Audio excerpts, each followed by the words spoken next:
The sky above Seoul burned red like blood. Commander Kim Tae-ho pressed his back against the broken concrete wall and listened to the sound of death falling from the heavens. Alien ships moved across the city like giant metal birds, their weapons, turning buildings into dust and fire. "Sir, the northern base is gone," whispered Lieutenant Park So-young. Her voice shook as she spoke into the broken radio. Blood ran down her face from a cut above her eye, but she kept working. She had been working without rest for 3 days, ever since the aliens came. Tae-ho looked at his remaining soldiers. There were only 12 left from the 100 who had started this fight. Sergeant Lee Min-ho sat in the corner, bandaging a wound on his arm. Corporal Choi Hai-jin checked her weapon for the 10th time, her hands moving without thinking. They all looked tired. They all looked scared. The invasion had come without warning. One moment, Earth was peaceful. The next, the sky filled with ships from another world, ships bigger than cities, ships that brought death. The aliens called themselves the hegemony. They came from many different worlds, many different species, but they all wanted the same thing.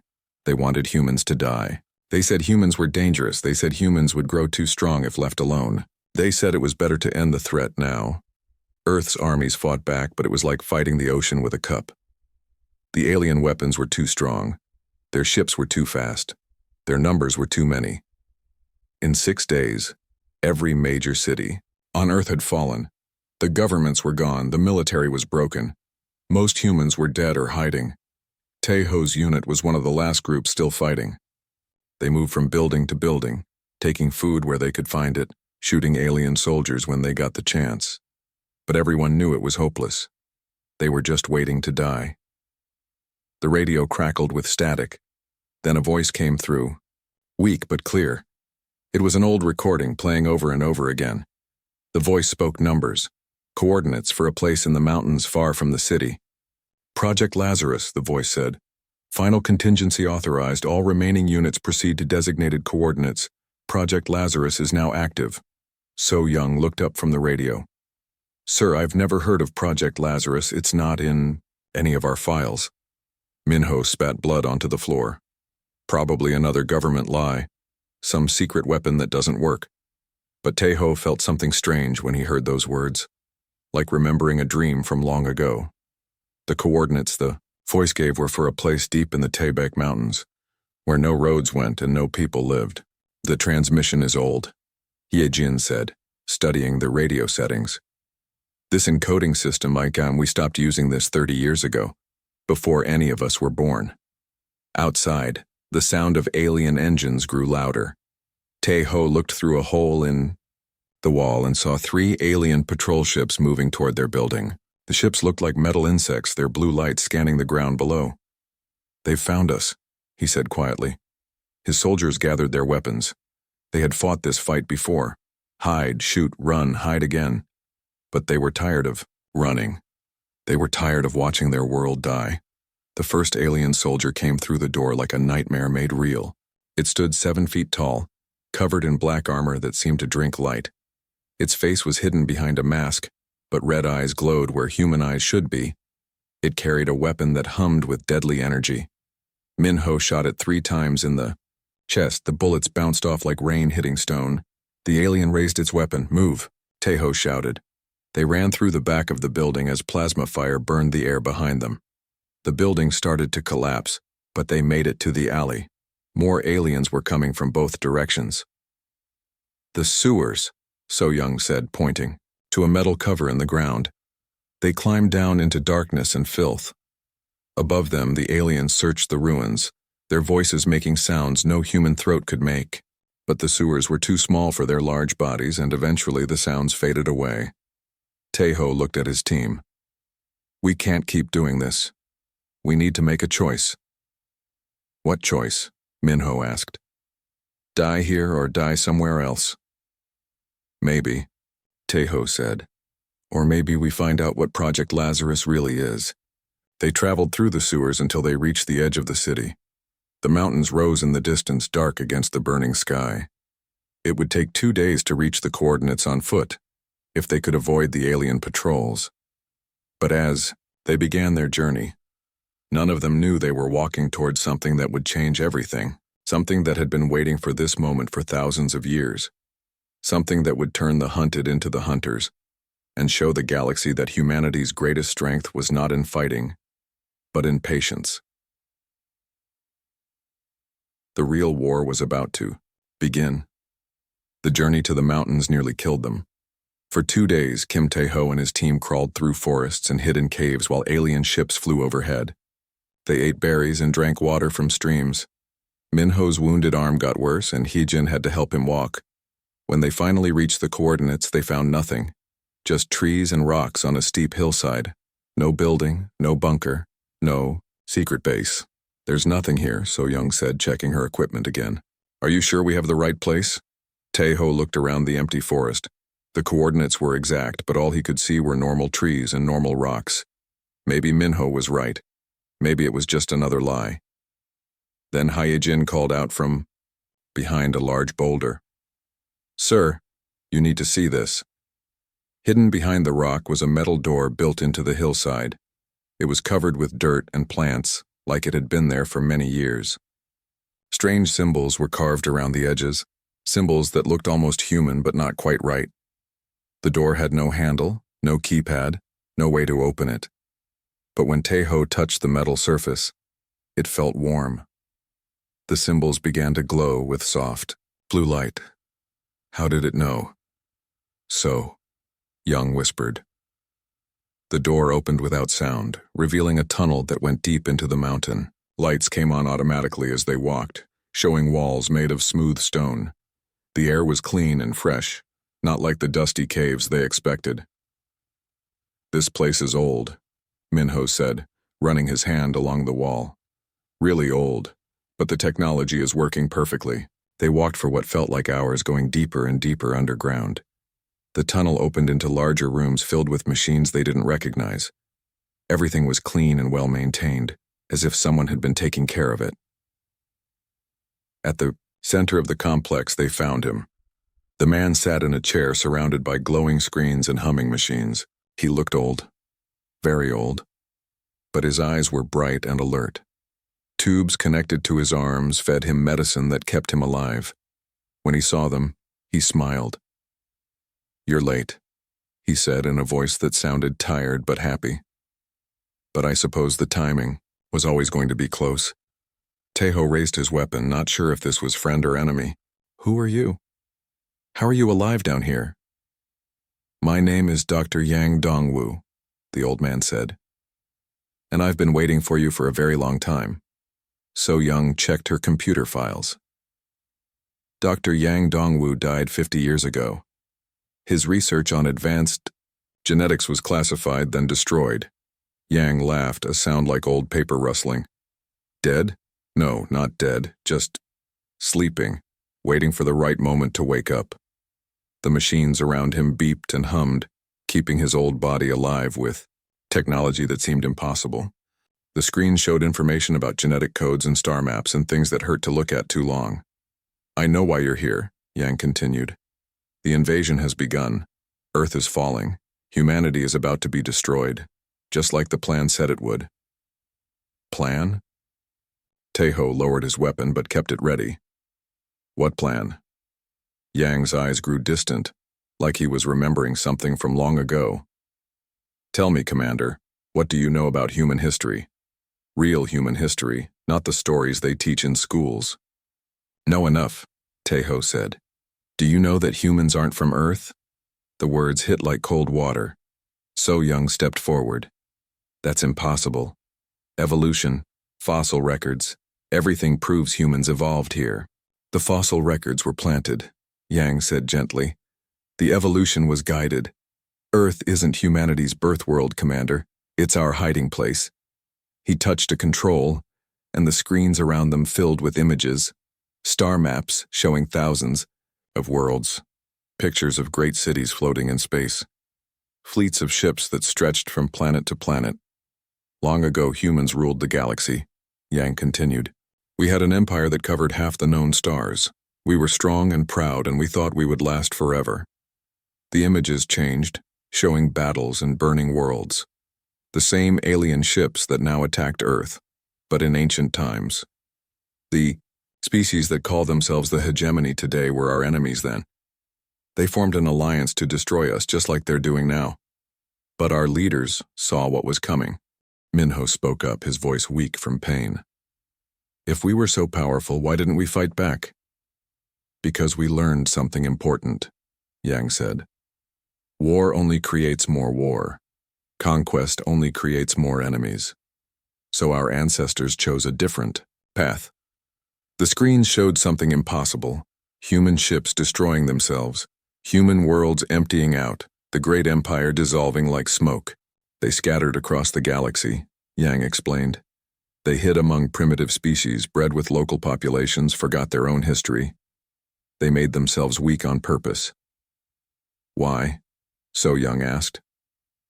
Yang smiled sadly. So they could become strong in a different way.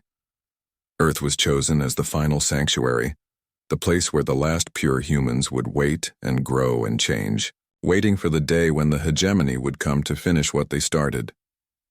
And that day is today, Taeho said, understanding beginning to dawn. Yes, Yang nodded. Today humanity remembers what it really is. Dr. Yang Dongwu led them, deeper into the ancient facility. The walls here were different, covered with patterns that seemed to move when you weren't looking directly at them. The air felt thick, like breathing liquid light. What you're about to see will change everything, Yang said, his old voice echoing in the corridor. There's no going back once we start this. They entered a massive chamber carved from solid rock. In the center stood something that looked like a giant crystal, taller than a person and glowing with soft white light. It pulsed like a heartbeat, and the sound it made was almost like singing. This is the awakening protocol, Yang explained, moving to a control panel covered in symbols that hurt to look at. Every human alive carries something in their blood, in their bones, in their very souls. Memories from our ancestors locked away and waiting. So Young stared at the crystal, feeling something strange stirring in her mind. You're talking about genetic memory, that's just theory. Everything was theory until it became necessary, Yang replied. Our ancestors couldn't take their knowledge with them when they scattered across the galaxy, so they hid it in the only place the hegemony would never look, inside us. The facility shook as explosions echoed from above. The alien forces had found them. Plasma cutters began burning through tons of rock and metal, racing to reach the chamber before it was too late. Minho gripped his weapon tighter, his wounded arm shaking. How long do we have? Not long enough, Yang said, his fingers dancing over the controls. The activation sequence takes time, and once it starts, it can't be stopped. He-Jin looked at the crystal, then at her commander. Sir, what if this is a trap? What if the old man is lying? Taeho thought about soul burning, about the children crying in the ruins, about Earth dying above them. What if he's telling the truth? Yang's hands paused over the final control. Commander, you need to understand what this will do. When the protocol activates, every human in the galaxy will remember who they really are. But the process will change them forever. They'll have memories of lives they never lived, knowledge of things they never learned. Some won't be able to handle it. The explosions grew louder. Chunks of rock fell from the ceiling. The alien voices could be heard now, strange sounds that made human ears hurt. Will it hurt? So Young asked quietly. Yes, Yang said honestly, but so does dying. Taeho looked at his team. These brave people who had followed him through hell. These last defenders of a dying world. Do it! Yang pressed the final control. The crystal's light exploded outward, but not like a bomb. It was silent, invisible, faster than thought itself. The pulse spread through the chamber, through the mountain, through the planet. It reached into space, touching every human settlement, every colony, every hidden survivor. Taeho felt it hit him, like lightning made of memory. Suddenly he knew things he had never learned. He could see star charts in his mind, showing the locations of thousands of worlds. He understood alien languages he had never heard. He knew the names of hegemony leaders who had died before Earth was even discovered. The knowledge came in waves, each one stronger than the last. He remembered building great ships that could cross the galaxy in days. He remembered battles fought with weapons that could crack planets. He remembered the day humanity chose to give up its empire rather than become the very thing it fought against. So Young gasped and fell to her knees. Her eyes were wide with shock as alien memories flooded her mind. She knew how to build quantum computers from spare parts. She understood the psychological weaknesses of every hegemony species. She could speak languages that hadn't been heard for 10,000 years. Minho's wound stopped hurting as his body remembered how to heal itself. Ancient knowledge flowed through him, showing him how to turn common materials into powerful weapons, how to hide ships in plain sight, how to win wars without fighting battles. Hai-Jin stared at her hands as if seeing them for the first time. She knew now that the simple radio in her pack could be modified to send messages across the galaxy. She understood that the rocks around them contained materials that could build weapons beyond imagination.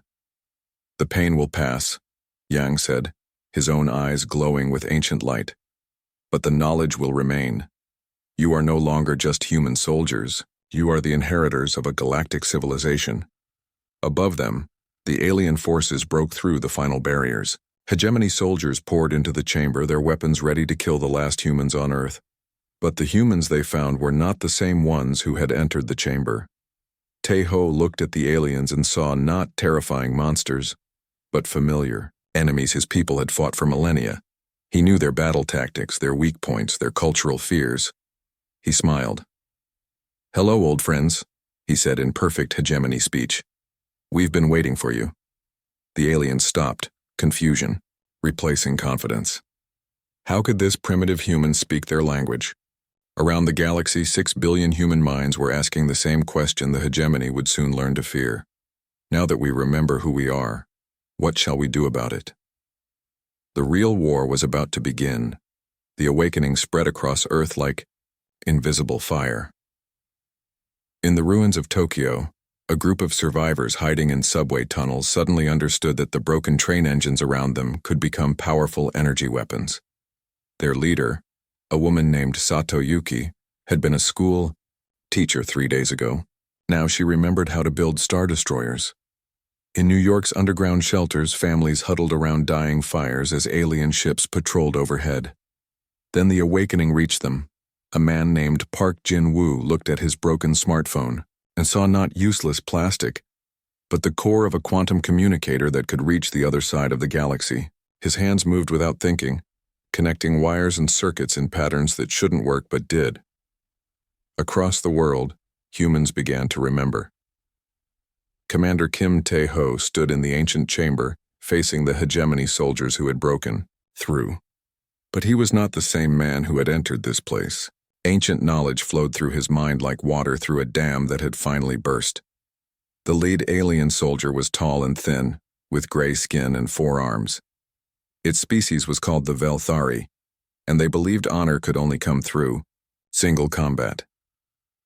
Taeho knew this because his ancestors had fought them for 1,000 years. "You will surrender," the alien said in broken human speech. "Your species is finished." Taeho smiled and replied in perfect Velthari language. "I challenge you to single combat, warrior. Honor demands it." The alien stepped back in shock. No human should know their sacred tongue. No human should understand their customs. But the challenge had been made in the proper way, and honor demanded an answer. While the aliens argued among themselves about this impossible situation, So Young was already working. Her fingers moved over her radio equipment, modifying it with knowledge she had never learned but somehow possessed. The simple military radio became something else entirely, a device that could hack into hegemony communication networks. "Sir," she whispered to Taeho, "I'm reading their tactical frequencies. They're confused. Units across the planet are reporting impossible human resistance." Above them, the story was being repeated in 1,000 places. In London, Min Seok Kim had been a bus driver before the invasion. Now he looked at the city's water treatment plant and saw what it really was: a starship factory that had been hidden for centuries.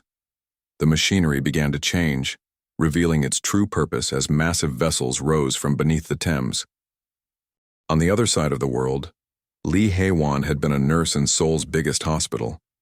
She stood in the ruins of the medical center, but the awakening showed her that the hospital's basement contained technology that could heal wounds in minutes and cure diseases that had puzzled doctors for decades.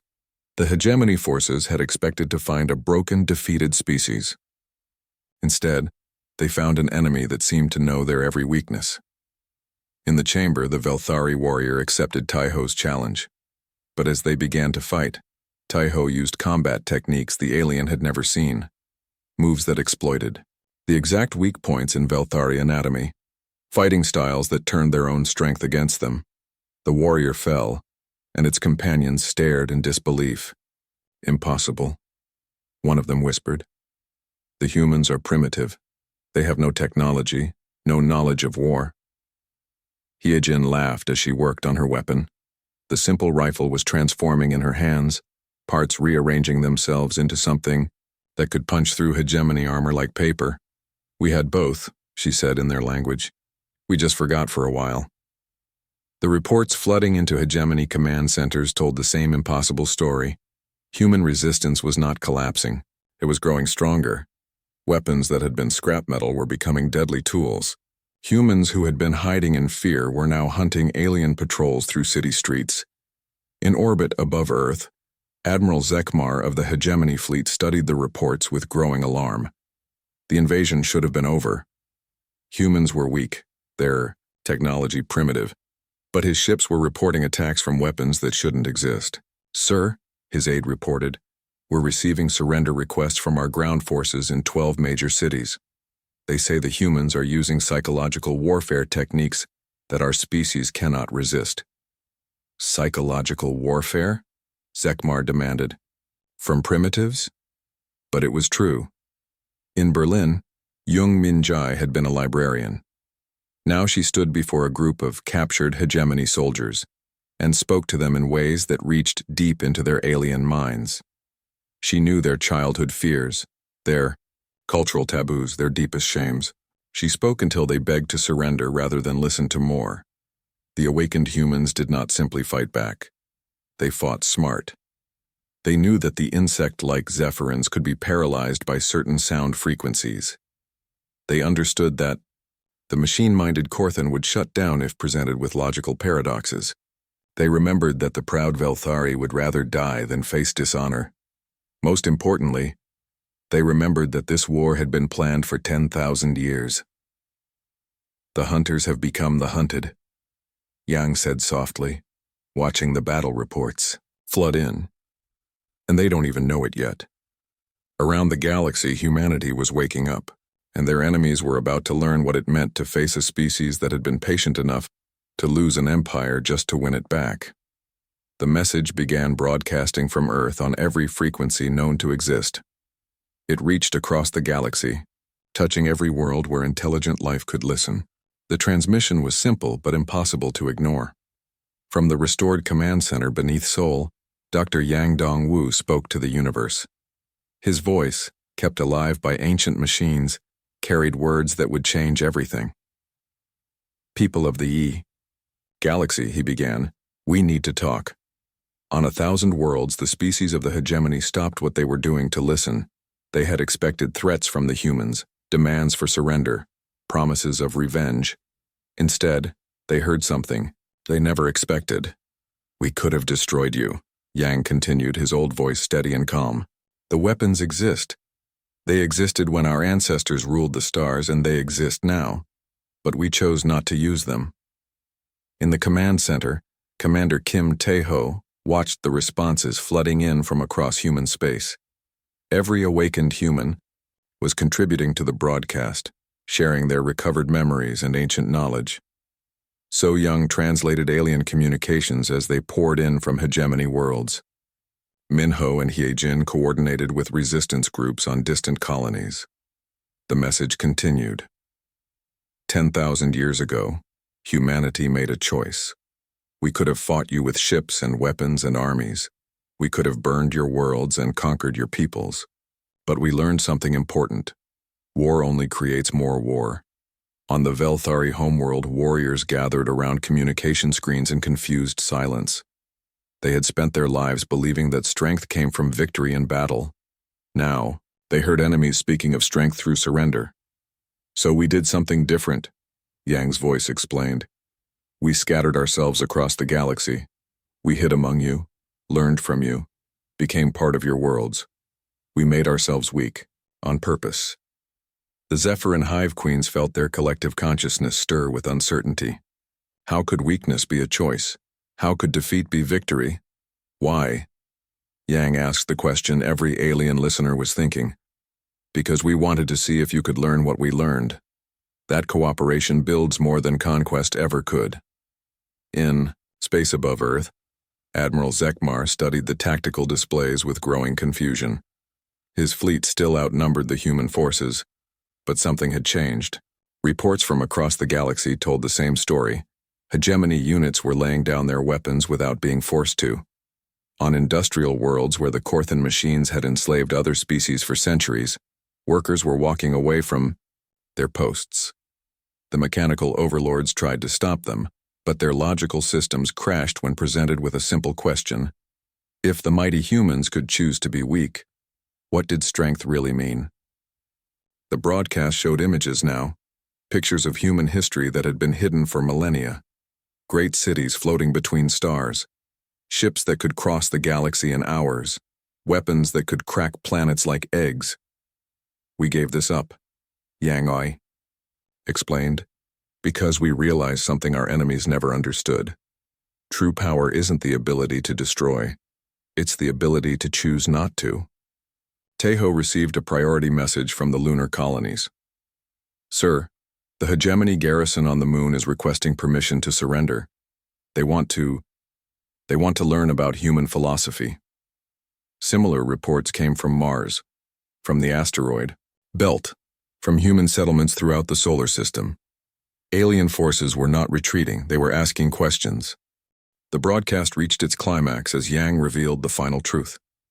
"This invasion was not your idea. It was ours. We knew you would come when you thought we were weak enough. We needed you to see us at our lowest point so you could understand what we chose to become." Across the galaxy, the revelation hit like a thunderbolt. The great human empire had not fallen to hegemony might. It had destroyed itself on purpose. Everything the alien species thought they knew about power and conquest crumbled in an instant. On the Velthari homeworld, ancient warriors began laying down their weapons. If honor could come from choosing weakness, then perhaps strength meant something entirely different. The Zephyr and Queens felt their hive minds opening to new thoughts. Individual consciousness, something they had always feared, began to seem like a gift rather than a curse. Even the mechanical Korthan began to change. Their logical circuits, designed for efficiency and control, started exploring concepts like art and beauty and wonder. "The choice is yours now," Yang concluded. "You can continue the old ways, conquest and war and endless struggle, or you can join us in building something new, a galaxy where different species work together instead of fighting each other." The response came not as words but as actions. One by one, worlds across the galaxy began declaring independence from hegemony rule. Not to join a new human empire, but to forge their own paths. Tejo looked at the reports flowing in from everywhere. "It's working. They're choosing cooperation over conquest." Yang smiled, his ancient eyes bright with hope. "Our ancestors would be proud. We didn't just survive, we evolved." In the depths of space, other extinct civilizations began stirring. Species that had been hiding for millennia, waiting and watching, saw that the time for patience might finally be over. The galaxy would never be the same. And for the first time in 10,000 years, that was exactly what humanity had hoped. For retry Claude can make mistakes. Please double-check responses.